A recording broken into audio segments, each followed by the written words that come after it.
प्यारे दोस्तों, कहावत तो आपने सुनी होगी, अक्ल बड़ी या भैंस। लेकिन आज की कहानी सुनने के बाद आप जरूर कहेंगे भैंस ही बड़ी। मिलिए रामपाल से, गांव का सीधा सादा, मेहनती मगर हद से ज्यादा अकड़ू लड़का। खेत में काम करने से लेकर शहर की मंडी तक हर जगह यही साबित करना चाहता है, मैं ही सबसे बड़ा अक्लमंद हूं। पर हकीकत क्या है? जहां मेहनत चाहिए वहां शॉर्टकट मारता है, जहां धैर्य चाहिए वहां जल्दबाजी कर बैठता है, और नतीजा फसल बर्बाद, पैसे डूबे, गांव वाले हंस हंस कर लोटपोट। लेकिन दोस्तों, यही है जिंदगी का असली मजा। रामपाल की मूर्खता हमें हंसी भी दिलाएगी और सबक भी सिखाएगी। तो तैयार हो जाइए एक ऐसी कहानी सुनने के लिए जिसमें है हंसी भी, अकड़ भी और सबक भी। ये है रामपाल की अनोखी दास्तान। हेलो दोस्तों, स्वागत है आपका क्रेजी किड्स बडी की कहानियों की दुनिया में।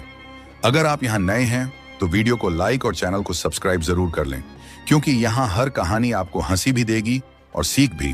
तो चलिए दोस्तों, कहानी शुरू करते हैं। बहुत समय पहले उत्तर भारत के एक छोटे से गांव में खेतों की हरियाली, पगडंडियों की धूल और मिट्टी की खुशबू के बीच एक साधारण सा घर था।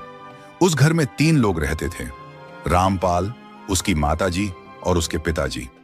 रामपाल बड़ा ही मेहनती इंसान था। सुबह सूरज निकलते ही वह खेत की ओर निकल पड़ता और देर रात तक काम करता।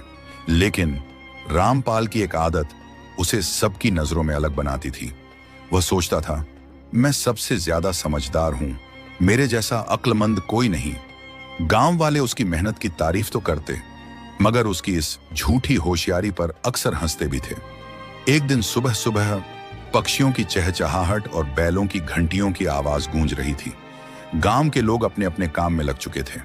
रामपाल के पिता ने कहा, बेटा, आज खेत में गेहूं की फसल काटनी है, ध्यान से काम करना, बालियां संभाल कर रखना। रामपाल हंसकर बोला, अरे पिताजी, आप चिंता ही मत करो, मैं तो आपसे भी होशियार हूं। देखना, ऐसा काम करूंगा कि पूरा गांव दंग रह जाएगा। पिताजी ने हल्की मुस्कान के साथ समझाया, बेटा, काम अक्ल से नहीं, धैर्य और मेहनत से होता है। मगर रामपाल कहां किसी की सुनने वाला था। रामपाल ने सोचा, सारे गांव वाले एक एक बाली चुनते हैं, कितना वक्त बर्बाद करते हैं, मैं क्यों मेहनत करूं? चलो एक शॉर्टकट निकालता हूं। उसने पूरे पौधों को बैलगाड़ी में भरा और सीधे आटा चक्की पहुंच गया। चक्की वाले से बोला, भाई, ये सब पौधे ज्यों का त्यों पीस दो, समय भी बचेगा और काम भी जल्दी होगा। चक्की वाला हैरान रह गया। उसने कहा, रामपाल, तुम तो पागल हो गए हो, पौधों समेत पीसोगे तो आटे में भूसा मिट्टी सब मिल जाएगा। मगर रामपाल अकड़ कर बोला, तुम क्या जानो, मैं तुमसे बड़ा होशियार हूं, बस काम शुरू करो। कुछ ही देर बाद आटा बाहर निकला और सबके होश उड़ गए। आटे में भूसा, पुआल, तिनके और मिट्टी सब मिला हुआ था। गांव वाले हंस हंस कर लोटपोट हो गए। देखो देखो, रामपाल की अक्लमंदी। हाँ, मेहनत से बचने चला था, अब सारा गेहूं बर्बाद कर दिया। बेचारा रामपाल शर्म से लाल हो गया, मगर फिर भी बोला, यह तो बस प्रयोग था, असली अक्ल तो अभी दिखाऊंगा। शाम को जब वह घर लौटा, माता पिता उसका इंतजार कर रहे थे। माताजी बोली, बेटा, गांव से खबर आई है कि तुमने सारा गेहूं खराब कर दिया। पिताजी ने गंभीर होकर कहा, हमने पहले ही समझाया था, धैर्य रखो, अक्ल दिखाने के चक्कर में मेहनत से मत भागो। रामपाल बुदबुदाया, मैं तो सबको दिखाना चाहता था कि समय कैसे बचाया जाए। पिताजी ने गहरी सांस लेकर कहा, बेटा, समय बचाने के लिए काम बिगाड़ना अक्ल नहीं, मूर्खता है। असली होशियारी वही है जिससे काम बने, न कि बिगड़े। रात को चारपाई पर लेटा रामपाल, गांव वालों की हंसी बार बार उसके कानों में गूंज रही थी। क्या सच में मैं गलत हूं, या बस लोग मुझे समझते नहीं? उसकी आंखें खुली रह गईं और दिल में ठान लिया, कल मैं सबको साबित कर दूंगा कि मैं ही सबसे होशियार हूं। दोस्तों, जिंदगी इंसान को रोज रोज नए सबक देती है। कभी मेहनत की कीमत दिखाती है तो कभी अकड़ और अहंकार को तोड़ देती है। रामपाल की कहानी भी कुछ ऐसी ही है। एक दिन रामपाल एक दूसरे गांव में किसी काम से पहुंचा। वहां उसने देखा बहुत सारे लोग एक जगह जमा हैं। रामपाल हैरान होकर सोचने लगा, आखिर ये भीड़ क्यों लगी है? जिज्ञासा उसे भी खींचकर पास ले आई। भीड़ के बीच एक बहुत बूढ़े बाबा जी बैठे थे। उनकी लंबी सफेद दाढ़ी, झुकी हुई कमर और शांत चेहरा। बाबा जी लोगों को सिर्फ एक दिन का भविष्य बता रहे थे कि आज तुम क्या करोगे, क्या खाओगे, क्या पियोगे। गांव के लोग बड़े ध्यान से सुन रहे थे। कोई मानता, कोई हंसता, लेकिन सब उत्सुक थे। रामपाल, जो खुद को बड़ा होशियार समझता था, भीड़ चीरकर आगे बढ़ा और बोला, अच्छा बाबा जी, अगर आप सचमुच जानकार हैं तो बताइए आज मैं क्या खाऊंगा। बाबा जी हल्की मुस्कान के साथ बोले, बेटा आज तुम खीर और चपाती खाओगे। रामपाल ठहाका मारकर हंस पड़ा। हाँ हाँ हाँ, अरे बाबा ये कैसे हो सकता है, मैं तो खीर चपाती खाता ही नहीं। बाबा जी शांत स्वर में फिर बोले, बेटा विश्वास करो या मत करो, लेकिन आज तुम्हारे भाग्य में खीर चपाती ही लिखी है। रामपाल ने मन ही मन ठान लिया, मैं इन बाबा को झूठा साबित करूंगा। शाम ढलने लगी। रामपाल अपना काम निपटाकर अपने गांव लौटा और सीधे अपने घर पहुंचा। उसने हंसते हुए मां से पूछा, अच्छा मां, आज खाने में क्या बनाया है? मां ने मुस्कुराकर कहा, बेटा आज मैंने तेरे लिए बड़ी मेहनत से खीर और चपाती बनाई है। जा हाथ मुंह धो ले, मैं अभी खाना परोस देती हूं। रामपाल यह सुनकर दंग रह गया। कुछ देर तक खामोश खड़ा सोचता रहा, यह कैसे संभव है? बाबा ने बिल्कुल सही कहा, लेकिन उसका अहंकार अभी भी टूटने को तैयार नहीं था।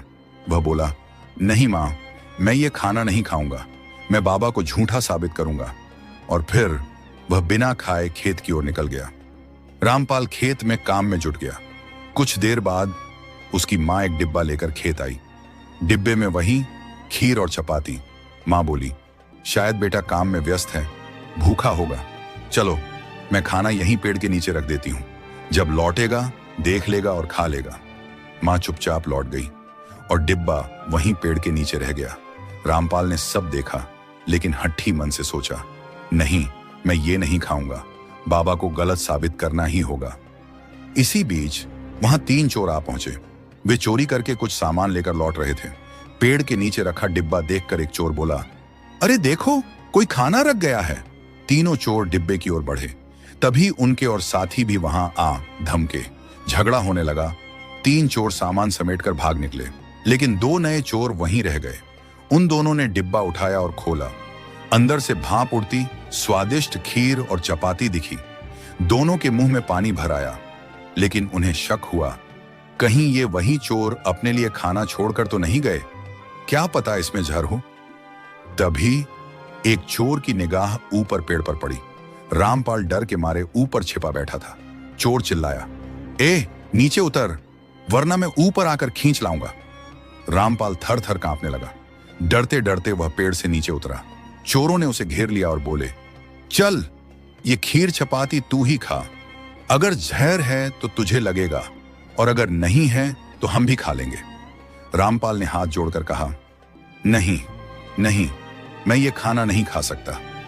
लेकिन चोर भला मानने वाले कहां थे। उन्होंने रामपाल को धक्का देकर जबरदस्ती बैठाया और उसके मुंह में खीर चपाती ठूंस दी। रामपाल चीख उठा, न न नहीं, मैं नहीं खाऊंगा। लेकिन चोर हंसते हुए बोले, खा बेटा खा, यही तेरी तकदीर है। आखिरकार रामपाल को खीर और चपाती खाना ही पड़ा। वही जिसे वह टालना चाहता था, वही जिसे नकारना चाहता था। दोस्तों, यह घटना रामपाल की आंखें खोलने वाली थी। वह समझ गया, इंसान लाख कोशिश कर ले, लेकिन भाग्य में जो लिखा है उसे भाग नहीं सकता। बाबा जी की बात सच साबित हुई और रामपाल का घमंड एक बार फिर चकनाचूर हो गया। इस घटना ने उसे सिखाया, अहंकार और जिद इंसान को कहीं का नहीं छोड़ते। कभी कभी भाग्य की लिखी बात चाहे जिद से टालो, फिर भी वहीं सामने आ जाती है। कुछ दिनों बाद गांव में खबर फैली कि पास के बड़े शहर में एक मेले का आयोजन होने वाला है। वहां व्यापारी आएंगे, सामान बिकेगा और रोजगार के नए मौके मिलेंगे। गांव वाले सोचने लगे, अगर वहां अनाज बेचेंगे तो अच्छा दाम मिलेगा। रामपाल भी यह सुनकर उछल पड़ा। उसने सोचा, वाह, अब की बार मैं शहर जाकर अपनी होशियारी दिखाऊंगा। गांव वाले तो मुझे समझते नहीं, पर शहर वाले मेरी अक्ल के दीवाने हो जाएंगे। अगली सुबह रामपाल बैलगाड़ी में अनाज की बोरियां भरकर शहर की ओर निकल पड़ा। रास्ते में पेड़ पौधे, नदियां और गांव के पगडंडियां पीछे छूटती गईं। रामपाल गुनगुनाता जा रहा था, अब की बार सबको दिखा दूंगा कि मैं ही सबसे बड़ा अक्लमंद हूं। शहर पहुंचकर रामपाल दंग रह गया। हर तरफ दुकानें, रंग बिरंगे झंडे, भीड़ भाड़ और ढोल नगाड़ों की आवाजें। व्यापारी तरह तरह की आवाजें लगा रहे थे। आइए आइए, काशी की साड़ी देखिए, यहां मिलेगा असली मसाला, दूर दूर तक मशहूर। रामपाल ने सोचा, यही तो मौका है, अब सबको दिखाऊंगा अपनी अक्ल। रामपाल अपनी गाड़ी लेकर मंडी में पहुंचा। तभी एक चालाक व्यापारी उस पर नजर डालता है। उस व्यापारी की आंखों में चालाकी और होठों पर हल्की मुस्कान थी। व्यापारी, अरे भाई साहब, लगता है पहली बार शहर आए हो। रामपाल अकड़कर, हाँ, पर मैं कोई साधारण आदमी नहीं हूं। मेरे जैसा अक्लमंद यहां कोई नहीं मिलेगा। मैं तो अनाज बेचने आया हूं, पर दाम भी सबसे ऊंचा चाहिए। व्यापारी मन ही मन हंसा और बोला, तो फिर आप सही जगह आए हो। आपसे बड़ा अक्लमंद कौन हो सकता है। चलिए, मैं आपको एक खास सौदा बताता हूं। व्यापारी ने अनाज की बोरी उठाई और धीरे धीरे रामपाल से बोला, देखो, इस अनाज का दाम तो बाजार में 5 रुपए है, पर मैं तुम्हें 10 रुपए दूंगा। बस एक शर्त है, तुम्हें पहले 100 रुपए मुझे देने होंगे, ताकि मैं सरकारी टैक्स भर दूं। फिर मैं तुम्हें डबल पैसा लौट आऊंगा। रामपाल ने आंखें फैला ली। उसने सोचा, वाह, ये तो सोने पर सुहागा है।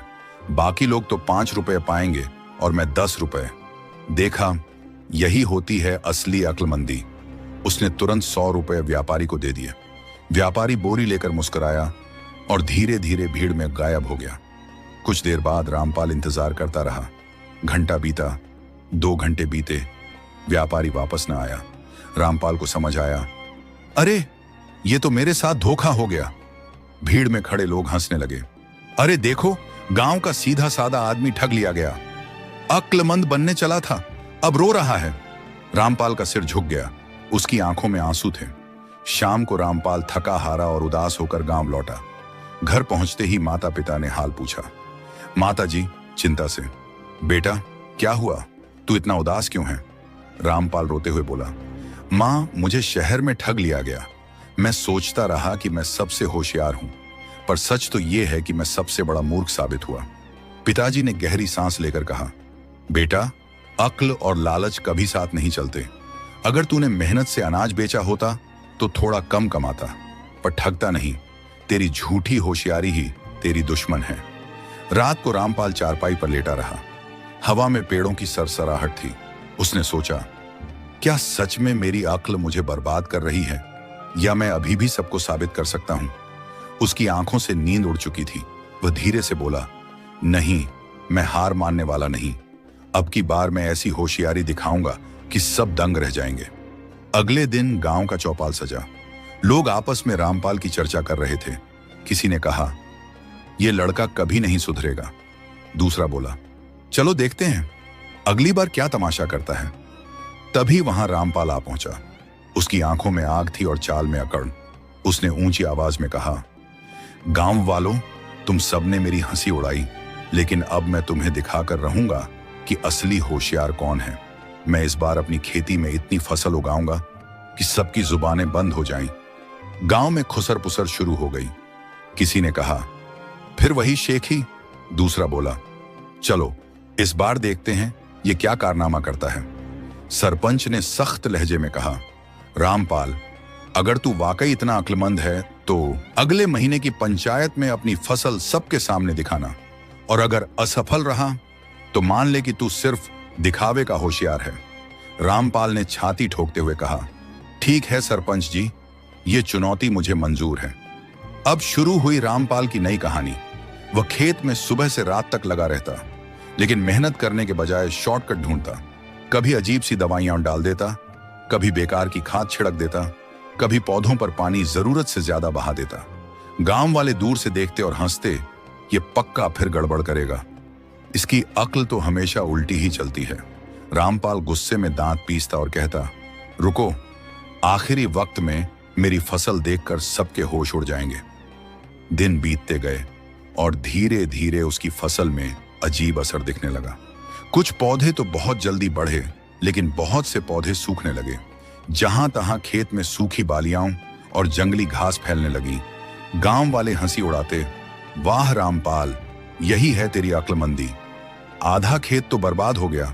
रामपाल गुस्से में कहता, चुप रहो, आखिर में मेरी फसल पूरे गांव को हैरान कर देगी। आखिरकार पंचायत का दिन आ पहुंचा। पूरा गांव इकट्ठा हुआ। सबसे पहले किसानों की फसल दिखाई गई, हरी भरी लहलहाती, देखकर सब खुश हुए। फिर बारी आई रामपाल की। गांव वाले उसके खेत पहुंचे और देखते ही हंसी से लोटपोट हो गए। आधा खेत सूखा पड़ा था, कहीं कहीं जंगली घास खड़ी थी और थोड़े से हिस्से में ही बड़ी बड़ी बालियां उगी थीं। गांव में शोर मच गया, यही है तेरी अक्लमंदी, तू तो पूरे गांव का मजाक बन गया। रामपाल का चेहरा उतर गया। उसके माता पिता भी दूर खड़े थे, उनकी आंखों में निराशा थी। सरपंच ने गंभीर आवाज में कहा, रामपाल, तू फिर वही गलती कर बैठा। जहां मेहनत चाहिए थी वहां तूने चालाकी दिखाई, जहां धैर्य चाहिए था वहां तूने जल्दबाजी की। बेटा, अकड़ से कभी इज्जत नहीं मिलती। रामपाल सिर झुकाए खड़ा रहा, उसके पास कोई जवाब नहीं था। दोस्तों, एक बार फिर रामपाल की जिद और दिखावे ने उसे सबके सामने नीचा कर दिया, लेकिन उसकी अकड़ अब भी टूटी नहीं थी। उसने मन ही मन कसम खाई, एक दिन मैं सबको साबित करके रहूंगा कि मैं ही सबसे होशियार हूं। पर उसकी ये जिद उसे और भी बड़ी मुसीबत में ले जाएगी। वो मुसीबत क्या होगी? क्या रामपाल सचमुच कभी अपनी गलतियों से सीख पाएगा? ये जानने के लिए सुनिए कहानी का अगला हिस्सा। अगली सुबह गांव के चौपाल पर हलचल थी। बुजुर्ग लोग खटिया पर बैठे हुक्का पी रहे थे और बच्चे खेल रहे थे। इसी बीच गांव का सरपंच आया। सरपंच ने सबको इकट्ठा किया और कहा, गांव वालों, हमें एक बड़ी समस्या का हल ढूंढना है। पास के तालाब का पानी सूख रहा है। अगर समय रहते कुछ नहीं किया तो हमारी फसलें बर्बाद हो जाएंगी। हमें तुरंत तालाब की मरम्मत करनी होगी। गांव वाले चिंतित हो गए। किसी ने कहा, इतना बड़ा काम कौन करेगा? दूसरे ने कहा, इसमें तो बहुत मेहनत लगेगी। तभी रामपाल खड़ा हो गया। रामपाल घमंडी स्वर में, सुनो सब लोग, इस काम के लिए सबसे अच्छा आदमी मैं हूं। मेरे जैसा होशियार कोई नहीं। मैं तो ऐसा उपाय बताऊंगा कि बिना मेहनत तालाब अपने आप भर जाएगा। गांव वाले एक दूसरे का मुंह देखने लगे। कोई हंसा, कोई चुप रहा। सरपंच ने सोचा, चलो इसे भी मौका देते हैं। सरपंच, ठीक है रामपाल, अगर तू ये जिम्मेदारी उठाना चाहता है तो देख लेते हैं। सारा गांव तुझ पर भरोसा करेगा, मगर याद रख, अगर गलती हुई तो शर्म भी तेरी होगी। रामपाल ने सीना चौड़ा करते हुए कहा, आप चिंता मत करो सरपंच जी, मैं तो सबको चौंका दूंगा अपनी अक्ल से। रामपाल तालाब पर पहुंचा। गांव के कुछ लोग उसके साथ थे। तालाब की मिट्टी टूट चुकी थी, पानी बाहर रिस रहा था। रामपाल ने सबको रोक दिया और बोला, तुम लोग बेकार की मेहनत मत करो। मैं एक ऐसा नायाब उपाय करूंगा जिससे तालाब खुद ब खुद भर जाएगा। गांव वाले हैरान रह गए। अरे ये क्या कह रहा है? रामपाल ने चालाकी से आसपास घूमना शुरू किया। उसे पास ही एक पहाड़ी से झरना बहता दिखाई दिया। उसने कहा, देखो, हमें तालाब मरम्मत करने की जरूरत ही नहीं। हम बस झरने का पानी तालाब में मोड़ देंगे, पानी अपने आप आता रहेगा। गांव वाले बोले, पर झरना तो बहुत दूर है, उसके बीच खेत और घर हैं। रामपाल हंसकर बोला, अरे तुम लोग समझते नहीं, मेरे पास दिमाग है, मेहनत करने की जरूरत नहीं, बस एक नहर खोद दो, काम आसान हो जाएगा। गांव वालों ने उसकी बात मान ली। नहर खोदनी शुरू की गई। रामपाल केवल खड़ा होकर आदेश देता रहा, अरे तुम उधर से खोदो, तुम इधर से पानी मोड़ो। गांव वाले थककर चूर हो गए। दिन भर की मेहनत के बाद नहर तैयार हो गई, पर जैसे ही झरने का पानी छोड़ा गया, वह तेजी से बहता हुआ गांव के खेतों में घुस गया। फसलें डूब गईं और कई घरों में पानी भर गया। तालाब तक पहुंचने से पहले ही पानी ने तबाही मचा दी। गांव वाले चिल्लाने लगे, अरे रामपाल, ये तूने क्या कर दिया? हमारी मेहनत बर्बाद हो गई, फसलें बर्बाद कर दी, घर डुबा दिए। रामपाल घबरा गया। उसने बहाना बनाया, मैं तो बस एक प्रयोग कर रहा था, मेरा असली प्लान तो और भी बड़ा है। शाम को जब रामपाल घर लौटा, उसके पिता गुस्से से आग बबूला थे। बेटा, तू कब समझेगा? अक्लमंदी दिखाने के चक्कर में तू पूरे गांव को नुकसान पहुंचा बैठा है। अगर तू मेहनत करता और धीरे धीरे तालाब की मरम्मत करता तो आज ये हालत ना होती। माताजी बोली, बेटा, अक्ल और चालाकी में फर्क होता है। अक्ल से भलाई होती है, पर चालाकी से हमेशा नुकसान। रामपाल ने सिर झुका लिया, लेकिन मन ही मन फिर भी सोच रहा था, ये सब मुझे समझते नहीं। मैं जरूर साबित करूंगा कि सबसे होशियार मैं ही हूं। रात गहराने लगी, आसमान में चांद निकला। गांव में हर तरफ सन्नाटा था। रामपाल चारपाई पर लेटा हुआ सोच रहा था, गांव वाले मेरी इज्जत उड़ाते हैं, पर एक दिन आएगा जब सब मुझे सलाम करेंगे। मुझे बस एक बड़ा मौका चाहिए। उसकी आंखें चमक उठी। वह मुस्कुराया और बुदबुदाया, अब की बार मैं ऐसी होशियारी दिखाऊंगा कि सब दंग रह जाएंगे। दोस्तों, रामपाल की अक्लमंदी ने तालाब तो नहीं बचाया, लेकिन गांव की फसलें जरूर डुबा दी। अब सवाल यह है, क्या रामपाल कभी सच में अक्लमंद बनेगा, या फिर उसकी झूठी होशियारी उसे और गहरी मुसीबत में धकेल देगी? तब तक आप लाइक और सब्सक्राइब कर दीजिए। अगले दिन गांव वालों ने सारी बात सरपंच को बताई। किसी ने कहा, साहब, रामपाल ने अपनी होशियारी दिखाने के चक्कर में खेतों में इतना पानी छोड़ दिया कि हमारी फसल बर्बाद हो गई। दूसरा बोला, हाँ, और पानी तो हमारे घरों तक घुस आया। हमारे अनाज और कपड़े सब खराब हो गए। पूरा गांव गुस्से से भरा था। सबकी निगाहें अब सरपंच पर थीं। सरपंच ने उसी शाम पंचायत बुलाई। गांव का चबूतरा खचाखच भरा हुआ था। बीच में खड़ा था रामपाल, सिर झुकाए, चुपचाप। सरपंच ने कड़क आवाज में कहा, रामपाल, तेरी अकड़ और बेवकूफी ने गांव का नुकसान कर दिया, फसलों को बर्बाद कर दिया, लोगों के घरों में पानी भर दिया और पूरे गांव को परेशानी में डाल दिया। तेरी इन हरकतों से हमारे गांव की नाक कट गई है। भीड़ गुस्से में शोर मचाने लगी। इसको सबक सिखाना चाहिए। हमारा नुकसान कौन भरेगा? रामपाल की हालत खराब थी। उसके माथे पर पसीना था और चेहरा झुका हुआ। सरपंच ने और खरी खोटी सुनाई। सरपंच सख्त स्वर में, बेटा, होशियारी मेहनत और समझदारी से आती है। तेरी चालाकियों ने आज पूरे गांव को मुसीबत में डाल दिया है। आज से याद रखना, अकड़ से कभी कोई बड़ा नहीं बनता। बेचारा रामपाल सिर झुकाए चुपचाप खड़ा रहा। उसके पास कोई जवाब नहीं था। उसकी बेइज्जती पूरे गांव के सामने हो चुकी थी। उस रात रामपाल घर लौटा तो टूटा हुआ इंसान लग रहा था। उसकी मां ने चिंता से पूछा, क्या हुआ बेटा, तू इतना उदास क्यों है? रामपाल ने आंसू पोंछते हुए कहा, मां, मैं सोचता था मैं सबसे होशियार हूं, लेकिन मेरी होशियारी ने दूसरों का नुकसान कर दिया। मैंने अपनी और गांव की इज्जत मिट्टी में मिला दी। मां ने उसके सिर पर हाथ फेरते हुए कहा, बेटा, गलती सबसे होती है, पर असली अक्लमंद वही है जो अपनी गलती से सीख ले। अब भी वक्त है, संभल जा। रामपाल चुप रहा। उसकी आंखों में शर्म भी थी और जिद भी।